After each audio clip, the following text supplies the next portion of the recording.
Endo के N से याद रख लेना कि ना इनसाइड, ठीक है। एंडो का एन जो है याद दिलाएगा कि एंडो का मतलब है अंदर, तो इनसाइड यानी कि एनर्जी एब्जॉर्ब हुई है। और एक्सो एक्सहेल से निकला है, बायो में पढ़ा होगा, एक्सहेल हम करते हैं, निकालते हैं, तो एक्सो वर्ड आउट के लिए है। तो हीट जो है वो एब्जॉर्ब हुई है, हीट जो है वो रिलीज हुई है एक्सो में, और एंडो में इनसाइड यानी हीट आई है, एब्जॉर्ब हुई है, ठीक है, और बॉन्ड बना है, इसमें हीट निकली है, बॉन्ड टूटा है। Concern with two forms of energy. यहाँ पे इंट्रो की हेडिंग आप देंगे, यहाँ पे आप टाइप्स की हेडिंग दोगे, ठीक है। तो एनर्जी जो है वो इंटरकन्वर्टेबल चेंज होती है एक अस्सलाम वालेकुम, क्या हाल चाल, उम्मीद है खैरियत से होंगे। आज हम स्टार्ट करेंगे अपना न्यू चैप्टर नंबर 5 एनर्जेटिक्स। और अगर कोई आपको चैनल अच्छे लग रहा है, वीडियोस अच्छी लग रही हैं, तो चैनल को सब्सक्राइब कर दें, वीडियो को लाइक कर दें, कमेंट कर दें और शेयर कर दें। कोई सजेशंस देनी चाहें तो दे सकते हैं। और सबसे पहले कौन से टॉपिक अपलोड हो, कौन सा चैप्टर अपलोड हो, ये भी बता सकते हैं। हम वो चैप्टर स्टार्ट कर लेंगे और बाकी को बाद में कर लेंगे। और कोई सजेशंस देना चाहे दे सकते हैं। सब्जेक्ट कौन सा अच्छा लगता है बता सकते हैं। कौन से चैप्टर के टॉपिक के सब्जेक्ट्स के वीडियो जो कहना चाहते हैं ना आप कह सकते हैं। Most welcome. तो चलिए स्टार्ट करते हैं आज का लेक्चर। केमिकल एनर्जी और हीट एनर्जी। आज नाम से ज़ाहिर है एनर्जेटिक्स है, तो हमने एनर्जी के बारे में पढ़ना है। एनर्जी दो तरह की होती है, एक केमिकल होती है, एक हीट एनर्जी होती है, ठीक है। अच्छा, energy exist in different forms which are often interconvertible. Interconvertible मतलब ये चेंज होती रहती हैं। In chemical energetics we are mainly concern with two forms of energy. यहाँ पे इंट्रो की हेडिंग आप देंगे, यहाँ पे आप टाइप्स की हेडिंग दोगे, ठीक है। तो एनर्जी जो है वो इंटरकन्वर्टेबल चेंज होती है एक फॉर्म से दूसरी फॉर्म में। और ये इसकी जो है फॉर्म्स, दो फॉर्म्स यहाँ पे एग्जिस्ट करती हैं, एक केमिकल एनर्जी है, एक हीट एनर्जी है। अब इनको वन बाय वन हम पढ़ते हैं। शॉर्ट क्वेश्चन ये आ सकता है आपका, केमिकल एनर्जी क्या होती है। द एनर्जी, ऐसी एनर्जी स्टोर्ड होती है एक मॉलिक्यूल के अंदर, इन विच atoms are bonded together.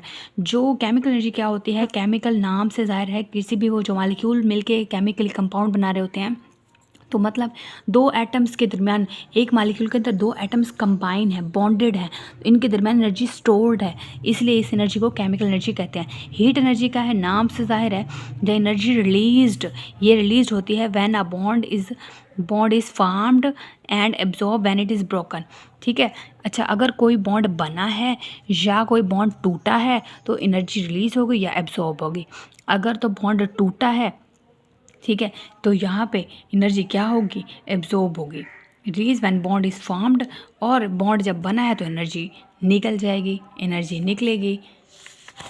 In energetics we study the energy changes that take place during a chemical reaction. Energetics में देखते हैं तो केमिकल रिएक्शन जैसे जैसे होते हैं तो एनर्जी चेंज होती है। जाहिर है केमिकल रिएक्शन जब होते हैं तो एनर्जी चेंज होगी, या तो एब्जॉर्ब होगी या रिलीज होगी। अगर तो एब्जॉर्ब होगी तो एक और रिएक्शन होगा, अगर रिलीज होगी तो कुछ और रिएक्शन होगा। इसको याद करने का तरीका मैं बताऊँगी, don't worry. These changes are caused by making and breaking of bond during a reaction। मतलब अब अगर कोई बॉन्ड ब्रेक हो रहा है या कोई बन रहा है तो एनर्जी चेंज होगी, या तो एब्जॉर्ब होगी या रिलीज होगी। In most of the reactions the weak bond of reactants break while in products new strong bond are form. यहाँ पे ज़रा अंडरलाइन कर लो, हेडिंग्स बना लो कि प्रोडक्ट्स में बड़े स्ट्रॉन्ग बॉन्ड होते हैं। ये जो रिएक्टेंट्स कन्वर्ट हो रहे हैं प्रोडक्ट में, मतलब ये बॉन्ड टूट रहा है, इसका मतलब है रिएक्टेंट के बॉन्ड बड़े वीक होते हैं। केमिकल रिएक्शन में रिएक्टेंट के बॉन्ड्स बड़े वीक होते हैं, इसलिए तो वो टूट जाते हैं प्रोडक्ट्स में, और प्रोडक्ट्स के बॉन्ड बड़े स्ट्रॉन्ग होते हैं। Since energy is needed to break a bond while energy is evolved. Energy जो है, अगर तो आपने एनर्जी बॉन्ड बनाना है तो एनर्जी चाहिए, ठीक है। सिंस एनर्जी इज़ नीडेड, चाहिए, टू ब्रेक अ बॉन्ड। अच्छा, एक बॉन्ड तोड़ना है ना आपने, ठीक है, वो तोड़ना है तो आपको एनर्जी लगाओगे आप, ठीक है, ब्रेक करने के लिए। और एनर्जी इज़ इवॉल्व्ड, एनर्जी निकलेगी जब कोई बॉन्ड फॉर्म होगा। इसका मतलब है जब कोई बॉन्ड बनता है तो एनर्जी निकलती है, जब कोई बॉन्ड निकलता है, जब कोई बॉन्ड टूटता है तो एनर्जी एब्जॉर्ब होती है, यानी तोड़ने के लिए हमें एनर्जी लगानी पड़ती है। Since energy is needed to break a bond, ये हो गया नहीं हुआ। Since energy is needed to break a bond while energy is evolved when a bond is formed. Energy जो है ज़रूरत होती है जब बॉन्ड को हम ब्रेक करते हैं, एनर्जी इवॉल्व होती है व्हेन बॉन्ड इज फॉर्म्ड होता है, जब बॉन्ड बनता है तो एनर्जी निकलती है, इसको अंडरलाइन कर लो, ठीक है। और जब बॉन्ड जो है वो टूटता है तो एनर्जी एब्जॉर्ब होती है। Such reactions take place always with the evolution of heat. तो इनमें जो है हीट जो निकलेगी अगर बॉन्ड जो है वो बना है तो। If a reaction is accompanied with the evolution of heat. Evolution का मतलब है निकलना, ठीक है, निकलना, एक तो लगता है मेरी उर्दू भी ख़राब हो गई। एवोल्यूशन, खैर इंग्लिश कौन सी ठीक है मेरी। Evolution of heat is called exothermic reaction. Exo का मतलब होता है आउट, आपको नहीं कह रही, ठीक है। यहाँ पे एक्सो का मतलब है आउटसाइड, यानी एनर्जी निकल रही है। ऐसा रिएक्शन जिसमें एनर्जी निकल रही है, हीट निकल रही है, उसको कहते हैं एक्सो। एक्सो यानी ओ से याद रख कर लेना, आउट, ठीक है। And if heat is absorb during a reaction, absorb हुई है, अंदर आई है। एंडो का एंडो के एन से याद रख लेना के ना इनसाइड, ठीक है। एंडो का एन जो है याद दिलाएगा कि एंडो का मतलब है अंदर, तो इनसाइड यानी कि एनर्जी एब्जॉर्ब हुई है। और एक्सो एक्सहेल से निकला है, बायो में पढ़ा होगा, एक्सहेल हम करते हैं, निकालते हैं, तो एक्सो वर्ड आउट के लिए है। तो हीट जो है वो एब्जॉर्ब हुई है, हीट जो है वो रिलीज़ हुई है एक्सो में, और एंडो में इनसाइड यानी हीट आई है, एब्जॉर्ब हुई है, ठीक है, और बॉन्ड बना है, इसमें हीट निकली है, बॉन्ड टूटा है। In energetic we not only encounter heat which come out of the chemical reaction but also another quantity which is called enthalpy. ये कह रहे हैं कि हम ना सिर्फ एनर्जेटिक्स में ये देखते हैं कि कौन सा जो है हीट कौन सी रिएक्शन में निकल रही है और कौन से एब्जॉर्ब हो रही है, बल्कि हम एक और क्वांटिटी भी कहते हैं एंथैल्पी। यहाँ पे आप हेडिंग दोगे एंथैल्पी की, एंथैल्पी है क्या। वैसे केमिस्ट्री में ना हीट को एंथैल्पी कहते हैं, डेल चेंज को, हीट कंटेंट को एंथैल्पी कहते हैं। ये इसकी डेफिनेशन देखें, total amount of thermal energy, heat energy, उसकी पूरी मिकदार, कंप्लीट मिकदार, टोटल अमाउंट जो कि स्टोर होती है किसी भी कंपाउंड में, किसी भी कंपाउंड के अंदर टोटल एनर्जी जितनी स्टोर है, हीट जितनी है उस कंपाउंड की स्टोर्ड है, उसको हम एंथैल्पी कहते हैं। इसका यूनिट किलो जाउल मोल में है, पर मोल में, किलो जाउल पर मोल में इसका यूनिट है, किलो जाउल एनर्जी का यूनिट होता है, ठीक है। तो एंथैल्पी क्या है, किलो जाउल पर मोल। When the energy is absorb during a reaction, total enthalpy of system increase. अगर तो एनर्जी आई है किसी भी केमिकल रिएक्शन में, यानी एंडोथर्मिक रिएक्शन हुआ है, तो टोटल एंथैल्पी इंक्रीज हो गई। यहाँ पे हेडिंग दे सकते हैं एंथैल्पी इंक्रीज। तो जब ये एब्जॉर्ब हुई है, एंडो में एंथैल्पी बढ़ती है, और व्हेन एनर्जी इज़ एवॉल्व, जब निकली है तो जाहिर है फिर सिस्टम की एंथैल्पी डिक्रीज़ हुई है। किसी चीज़ के अंदर ना हीट पड़ी है, उस चीज़ को हम सिस्टम कहते हैं, ठीक है। तो अगर तो हीट निकल गई है तो एंथैल्पी ऑफ सिस्टम डिक्रीज़ हुई है, और अगर आई है तो वो बढ़ गई है। Chemical energetic is a part of border field of chemistry called thermodynamics. अब यहाँ पे देखें ना, chemical energy is part of border field of chemistry called thermodynamics. Thermodynamics वाली ब्रांच केमिस्ट्री की है जिसमें हम हीट के बारे में पढ़ते हैं। Energetics we study the flow of, और एनर्जेटिक वाला जो है वो नाम से ज़ाहिर हमने एनर्जी का चेंज पढ़ना है केमिकल रिएक्शन के अंदर। थर्मोडायनेमिक्स, यहाँ पे आप हेडिंग बना लें, थर्मोडायनेमिक्स की डेफिनेशन है। हमने इसमें क्या क्या पढ़ा है अभी बताती हूँ। Thermodynamics deals with the energy changes during chemical reaction and how these changes affect the properties of chemical system. Thermodynamics study energy की चेंजेस की स्टडी करती है केमिकल रिएक्शन के दौरान, और कैसे ये चेंजेस जो हैं प्रॉपर्टीज़ ऑफ केमिकल सिस्टम पे अफेक्ट करते हैं। यहाँ पे देखें, Thomas Young was the first to use the word energy. ये जो पहले एनर्जी वाला नाम सुना था ना, हमारे पास तो बाद में है, ये असल में जिसने यूज़ किया उसका नाम है थॉमस यंग। ये इंपॉर्टेंट MCQs आ सकता है, ठीक है। कब किया था, 1802 में। ये किस फील्ड में किया था जब ये काम कर रहा था, फिज़िक्स में जब ये काम कर रहा था। तो इस टॉपिक में हमने क्या पढ़ा, इस टॉपिक में हमने पढ़ा है, इंट्रो पढ़ा है, एनर्जी की टाइप्स पढ़ी हैं, फिर हमने चेंजेस देखे हैं कि बॉन्ड जब बनते हैं कौन किसका बॉन्ड स्ट्रॉन्ग होता है और किसका वीक होता है।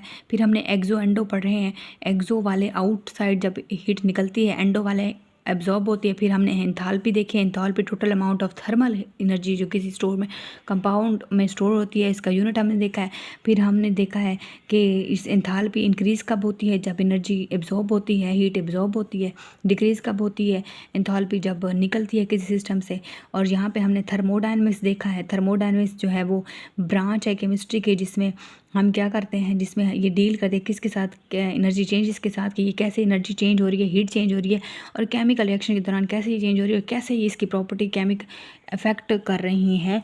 इसकी वजह से जो है कंपाउंड की प्रॉपर्टी, सिस्टम की प्रॉपर्टीज़ हीट की वजह से कैसे अफेक्ट कर रही हैं। अब जाहिर है, अब अच्छा मैं आपको सिंपल बात बताऊँ ना, तो मैं जो है अब अभी आप लोग जो है अगर आप गर्मी में बैठे हो तो हीट किस तरह आपको अफेक्ट कर रही है, ज़्यादा गर्मी आपको किस तरह अफेक्ट कर रही है। तो इस तरह सिस्टम में हीट जो है वो एनर्जी चेंज जो है वो किस तरह अफेक्ट कर रहा है। फिर हमने ये एमसीक्यूज़ देखे हैं, ये शॉर्ट क्वेश्चन भी आ सकता है, पूछ सकते हैं, ये एमसीक्यूज़ भी ज़्यादातर आता होता है, ठीक है। अच्छा, नेक्स्ट है system and surrounding. System and surrounding क्या होती है इन केमिस्ट्री एनी फिजिकल और केमिकल चेंज। अच्छा, सिस्टम क्या होता है जिसके अंदर एनर्जी स्टोर होती है, हीट स्टोर होती है, ठीक है। आप जो है सालन बना रहे हो आपकी अम्मी, या आप दूध को गर्म कर रहे हो, तो दूध अंदर गर्म हो रहा है तो वो है सिस्टम, ठीक है। किसी चीज़ के अंदर हीट स्टोर्ड है तो उसको हम सिस्टम कहते हैं। सराउंडिंग आस पास की चीज़ें, मैं बैठी हूँ, मेरे आस पास की चीज़ों को मैं सराउंडिंग कहूँगी। मेरे अंदर अब मुझे गर्मी हो रही है, गर्मी की वजह से बना रही हूँ। क्यों बना रही हूँ? क्योंकि फिर जब हवा वो फ़ैन ऑन होता है तो फिर आपको आवाज़ क्लियर नहीं होगी, इस वजह से मैं ऐसे बना रही हूँ। तो गर्मी हो रही है मुझे, तो अंदर यानी कि बॉडी के अंदर गर्मी हो रही है, तो ये सिस्टम है, मेरे सिस्टम के अंदर मुझे गर्मी हो रही है। आप अब बैठे हो, ठीक है, तो यहाँ तक मैंने सिस्टम और सराउंडिंग का बता दिया है। और यहाँ पे अब देखें और से इन केमिस्ट्री यानी physical chemical change under study also. अच्छा, अब केमिस्ट्री में इसकी डेफिनेशन देखें। केमिस्ट्री में इसकी डेफिनेशन क्या है? केमिकल रिएक्शन होते रहते हैं केमिस्ट्री में, फिजिकल और केमिकल चेंजेस होते रहते हैं जिसको हम स्टडी करते हैं। Under study may also be called system. अब केमिकल रिएक्शन को स्टडी कर रहे हो, स्टडी के अंडर है, इस चीज़ को हम क्या कहते हैं? इस चीज़ को सिस्टम कहते हैं। आगे आपको बताऊँ क्या होता है system. Chemical reaction include reactants. Chemical reaction में रिएक्टेंट्स भी होते हैं, प्रोडक्ट्स बनती हैं, कैटलिस्ट भी होते हैं, solvents and anything else which is important to study the reaction. Chemical reaction में बहुत सारी चीज़ें होती हैं, रिएक्टेंट्स होते हैं, प्रोडक्ट्स होते हैं। रिएक्टेंट प्रोडक्ट अगर आपको नहीं पता तो रिएक्टेंट केमिकल रिएक्शन में जो चीज़ें हिस्सा लेती हैं रिएक्टेंट्स कहते हैं, जो चीज़ें बन रही होती है प्रोडक्ट कहते हैं। 8th क्लास में आप लोगों ने पढ़ा होगा केमिकल रिएक्शन वाले यूनिट में, ठीक है। नहीं पढ़ा तो आप मेरी जो प्लेलिस्ट देख लें ग्रेड 8 की, उसमें बहुत अच्छे तरीके से मैंने समझाया है कि केमिकल चेंजेस और फिजिकल चेंजेस क्या होते हैं। तो वहाँ जो टॉपिक है वो सर्च कर लें, प्लेलिस्ट में देख लें। यहाँ पे है केमिकल रिएक्शन में बहुत सारी चीज़ें, everything else which doesn't fall in the system is called surrounding.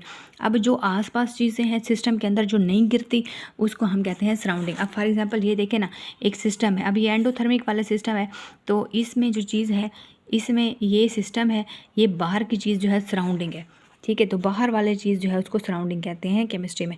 For example अब यहाँ पे एग्जांपल भी दे रहे हैं, बॉइलिंग वाटर ना बीकर में बॉइलिंग वाटर हो रहा है। अब मुझे बताओ कि पानी और ये जो बॉयल हो रहा है ये सिस्टम होगा या जो बाहर वाली चीज़ है वो सिस्टम होगी?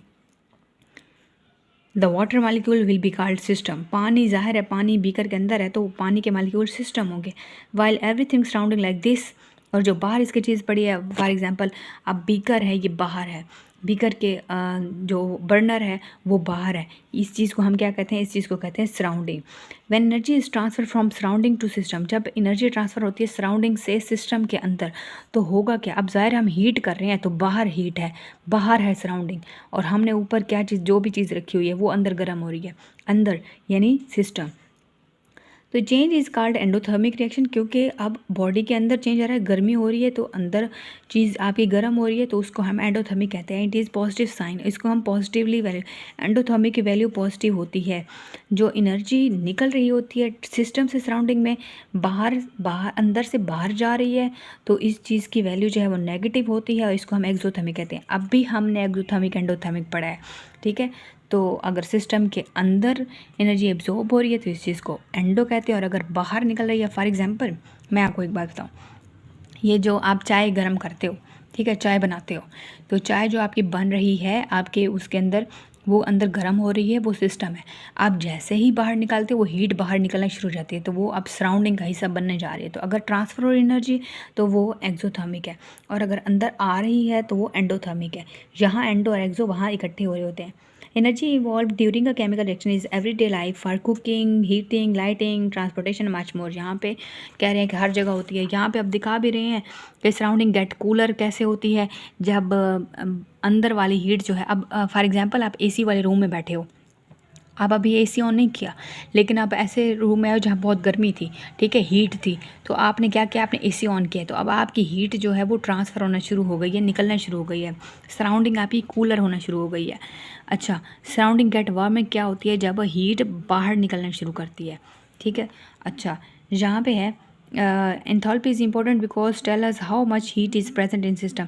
ये एंथैल्पी की इंपॉर्टेंस है, क्वेश्चन आ सकता है what is the importance of enthalpy, what is the use of enthalpy, use या इंपॉर्टेंस के ऊपर क्वेश्चन आ सकता है एंथैल्पी का, तो ये आपको पता होगा। एक तो ये हीट बताती है कितनी हीट जो है सिस्टम के अंदर प्रेजेंट है, ये हमें बताती है, ये एक यूज़ हो गई, ये एक एप्लीकेशन हो गई और इम्पोर्टेंस हो गई।